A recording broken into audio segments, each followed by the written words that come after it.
Welcome to the Epic Podcast, your elopement photographer inspiration compass. I'm your host, Sheryl Anne, elopement photographer, former Navy officer, and proud mama. This is where adventure and destination elopement photographers come to get inspired, connect, and keep learning. If you're ready to reach new heights and find your true north, you're in the right place. Stay epic.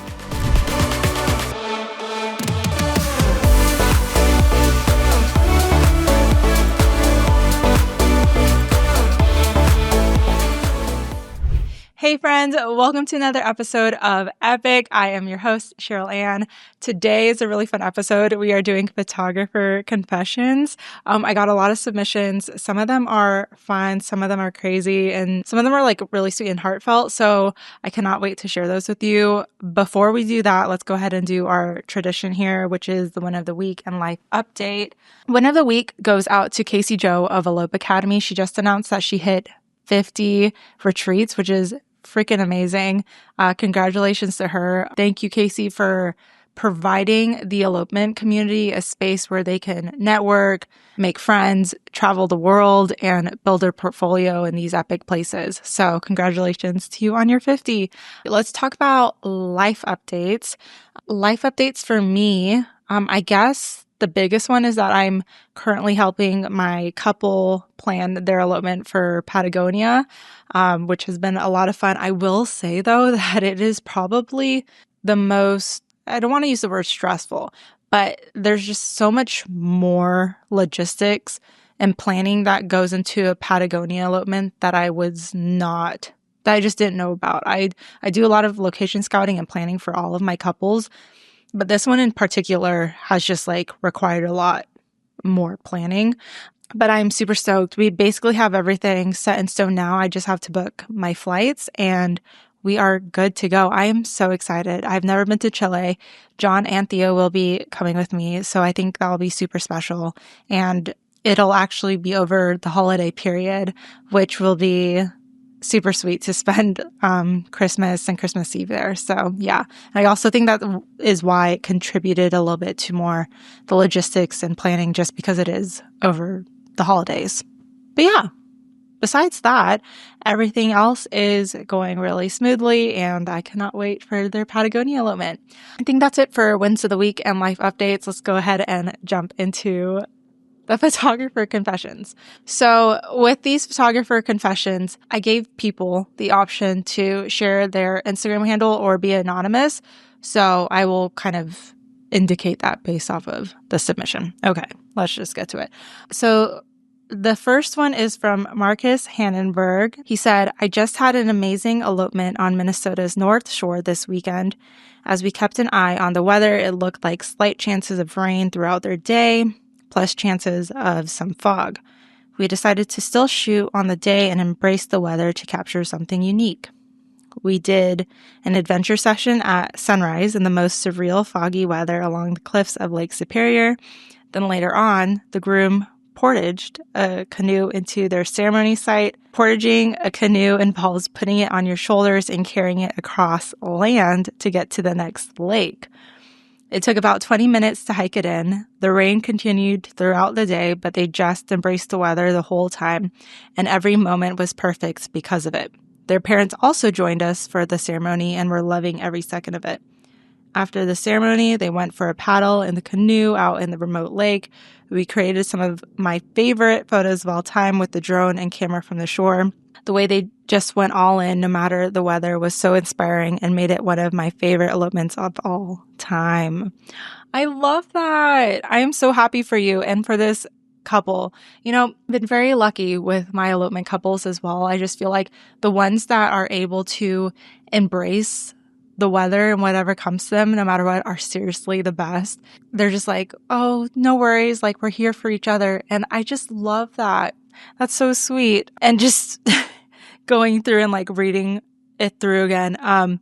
This is the first time that I came across the word portage. I did not know what that means. I had to Google it. And it basically means carrying a canoe or a boat from one body of water to another.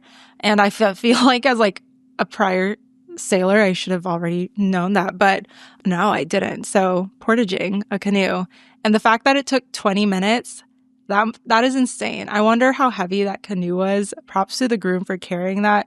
But it did make for some of the most epic photos I've ever seen. If you guys go to Marcus Hannenberg, Instagram, it's just Marcus Hannenberg. There is a drone shot that he took of the canoe and the couple in it, and it is just so epic. And I absolutely loved their photos. So shout out to Marcus. Thanks for your submission, dude. Okay, next. This is from Hannah Lee Films. It says, elopement videographer confession. Elopement videographer confession, okay? Which I absolutely love. If there are more elopement videographers that come onto the podcast and submit, I would absolutely love that. This community is for anyone in the elopement photographer vendor community, okay? Perfect. So she said, when my husband, Marcus, an elopement photographer, it was like the one that just submitted, and I were planning an Iceland elopement for one of our couples, I knew it was going to be amazing, but didn't know how incredible it would actually turn out. I'd never been to Iceland before, and this was going to be my first time documenting a 2-day elopement. Needless to say, it surpassed my wildest dreams. Our couple was from Minnesota, like us, so we really bonded, spending so much time together and venturing all over Iceland. We even spent the night at the same Airbnb together, which isn't something we normally do, but we were very limited with places to stay in a remote area the second night. We ended up staying up and watching a movie with them after we settled in and had dinner. The next day, as we were parting ways, they both said their experience with us surpassed all of their expectations, and it felt like they were hanging out with friends the whole time. It was such a full circle moment for both my husband and I. We were so full of gratitude that not only we could document such an epic adventure and milestone in their lives, but that we could have such a blast and make new friends out of it as well. It really reminded us that the work we do makes a difference and reignited the passion we have for capturing elopements. Aww. Never underestimate the power of your presence and the experience you provide to your couples. Whether it's somewhere new you get to explore or a spot you continue to return to, your work makes a difference. Oh, I love that. I love that so much for you, Hannah. This sounds like you guys did such an amazing job with this couple. And the fact that you guys got to go to Iceland is incredible. It is one of my favorite, if not my favorite place in the entire world, for both me and my husband. So the fact that you guys just got to even capture an elopement in Iceland is freaking amazing. And I love that you guys actually stayed with the couple. Like, you guys really bonded with them. And I don't think many photographers do that, you know? I've only done that once, and that was with my couple in Switzerland. And it was a multi-day elopement in Switzerland, and we actually had stayed in the same Airbnb and hotel for every place in Switzerland that we went to. Like, I know a lot of photographers might find weird, but it actually wasn't. Like, it was a good time. Will I do that again in the future? Probably not. It was a good experience, but I will say, like, I like my own space, and I like creating separation from my couples, just to have like that work life professionalism balance, if that makes sense. So yeah, I'm glad it worked out for you. It worked out for me as well, but I will not be doing that again. But thank you so much for your submission, Hannah. This Iceland elopement sounds absolutely epic. Okay, let's go to number 3. This one is anonymous. I was photographing an elopement, just the couple and I, and on the way to first look, I was driving with the bride and the groom was already en route. Okay. The bride shared with me that earlier during breakfast, they both had talked about not feeling confident in their choice to marry each other and were going into it knowing divorce was an option. That's all I could think of during my time with them. And as I was editing their gallery, I had so many mixed feelings about it while doing my very best to celebrate them. It was the strangest experience ever. I don't know who this was, but I want you to DM me on the side, and I genuinely want to know what your reaction was, because I feel like I want to say like there would be awkward silence, but knowing me, I fill awkward silences, and I would just be like, "Oh my God, no way, that's crazy." But were they happy the rest of the day when you were taking pictures of them? Like, could you tell if she didn't tell you this in the car prior to, would you have noticed that there was some weird tension or rift between them? I'm really interested. Or were they like actually just genuinely happy and look like they made the right decision? Also, what I'm curious about, are they still together? Yeah, DM me on the side because I think we all would love to know. Wow, that is a crazy one. Okay, let's go to the next one. This one is from Wild Tides Photography. Shout out to Jess. Thank you for your submission. She said here, even though I adore mountain elopements, I am afraid of heights. I push through and suck it up because I'll do anything to get the shot. Haha. Yeah, girl, I am the same way. I feel you. I feel like it is totally normal to have a fear of heights.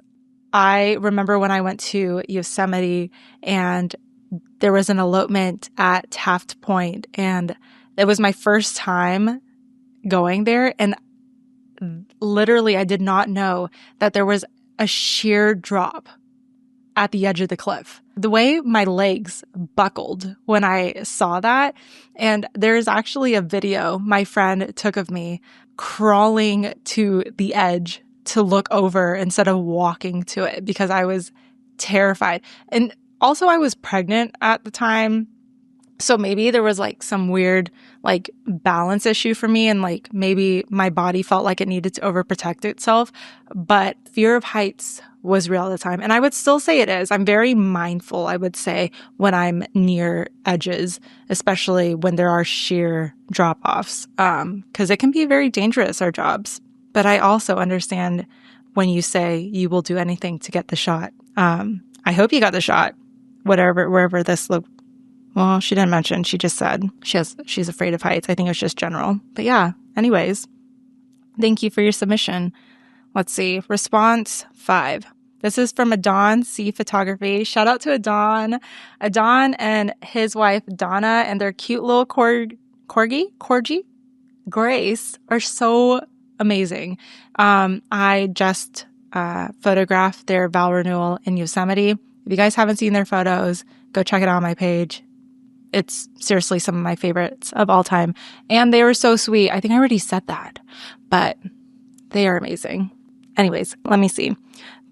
Adon's confession is, I once showed up to an 8-hour wedding and I only had one battery fully charged.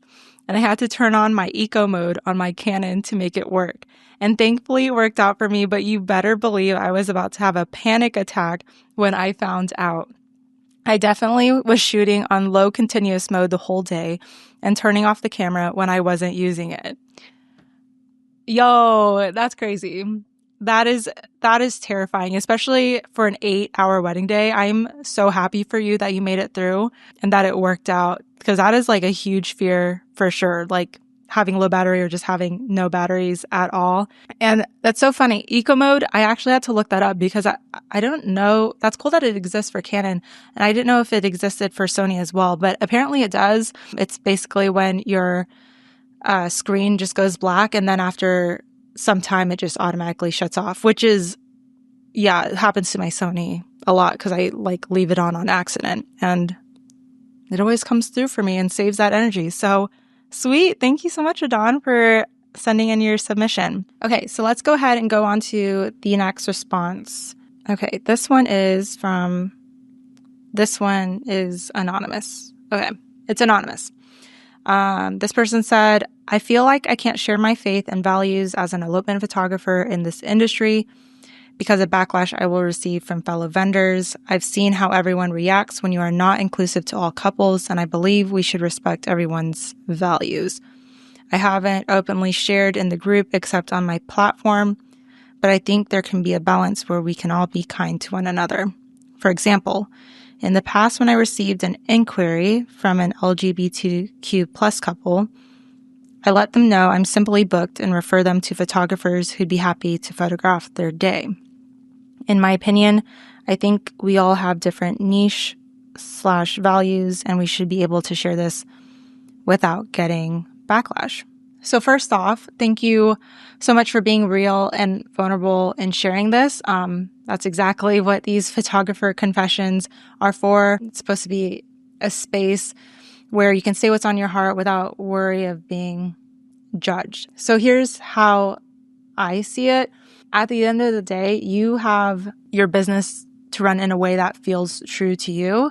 If your faith and your values are a huge part of who you are, and you feel very strongly about sharing that, then I think that you should just go ahead and share it. I think that being upfront will naturally connect you to the couples, vendors, and photographers that also value those same things.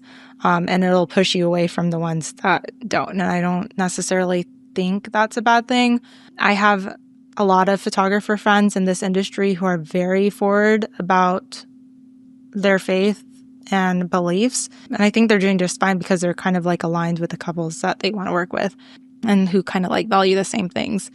That being said, I want to be incredibly clear about where I stand and what I believe in. For me, inclusivity is just a non-negotiable. I'm a huge advocate for the LGBTQ plus community. I believe love is love. I always have and I always will.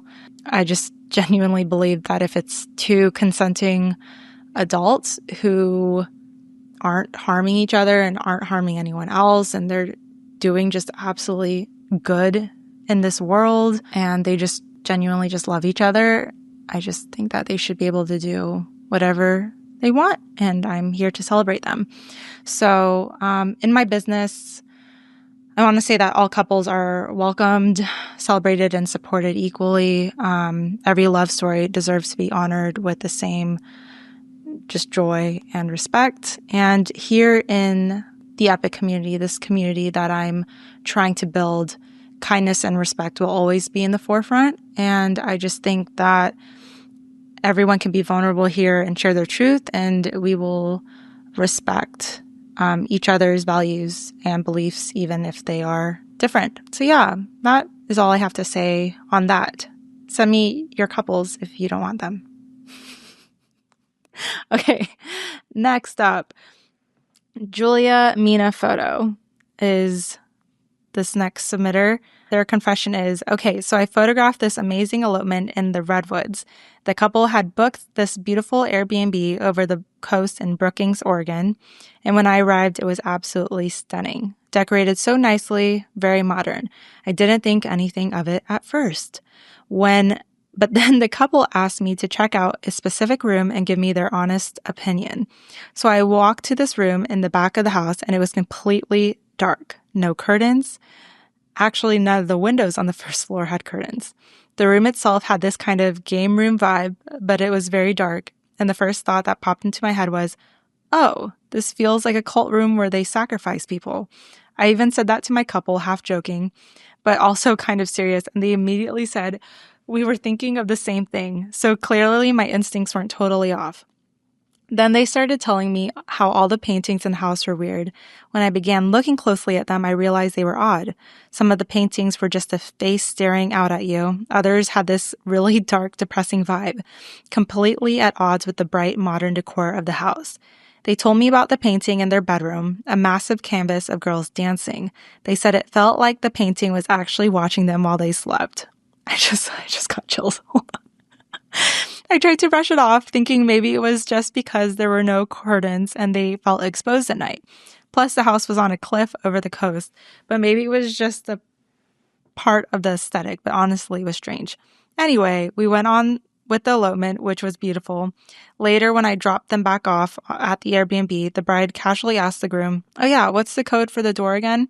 And he said it's 666. That's when I thought, okay, this is definitely something satanic. You can't deny that they deliberately chose that number. I looked at them and said, why did you not tell me this earlier? They just laughed and admitted it was kind of weird. I told them, good luck tonight, and maybe cover the paintings when you sleep. So yeah, that's my spooky Airbnb story. I just got chills while reading that, especially with the whole 3 distinct numbers in a row plus just the creepy paintings. Oh my gosh. And that is so funny that you just peace out, be like, good luck tonight. Oh my gosh. Are they okay? You gotta, DM me on the side and let me know how it went. And I'm just curious to see the photos. Did you take any photos in the house of the paintings? Because that's creepy. I should have just saved that for like our Halloween episode if we have one. Anyways, that was the last submission. Thank you guys for submitting to the podcast. That was a lot of fun. I really want to do this again. So if we have another one, just be on the lookout for another form. I think the next one might either be for Halloween, and I'm thinking of either doing like a Halloween horror stories submission or like Halloween hot takes. But you guys let me know what you guys want and I will decide from there. Let's see. Oh, I forgot to do my own photographer confession. It's only fair. You guys shared all these stories. I might as well share one of mine. Let's see. The one I will share is my photographer confession is for my very first 5-figure elopement. I don't know if it was the stomach bug or if it was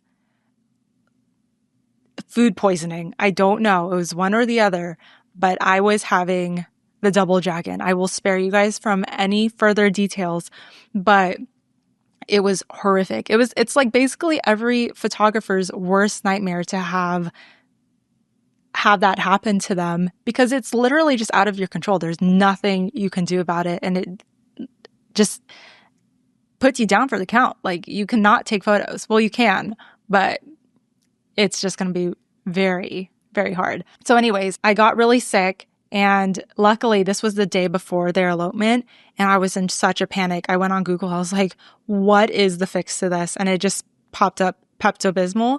And I went to the grocery store, and I had to like time it perfectly, you guys. I think you know what I mean. And I ran into the store, bought the Pepto-Bismol, ran back to my car and chugged it, and then drove back to my hotel super quick. And I feel like my symptoms luckily subsided super quickly, and I had an I had a family session later that evening, and I was just so worried about it. But I went to nap, woke up, and like still felt kind of sick, but like knew that I would be okay. And I did their entire shoot just fine. And then the next day I felt completely fine. So I got super lucky, but man, I just hope that doesn't happen again. Like, I feel like just like you do this, you're in the business long enough, something bad is eventually going to happen. And I got hit with that for my first 5-figure elopement. And yeah, there was just so much money on the line that I was freaking out. But I was so grateful that I was okay in the end. I did have backup plan just in case, like there were photographers in the area that I knew that I could reach out to and hopefully they would come through. But yeah, I was scared there for a second. Anyways, that is my photographer confession.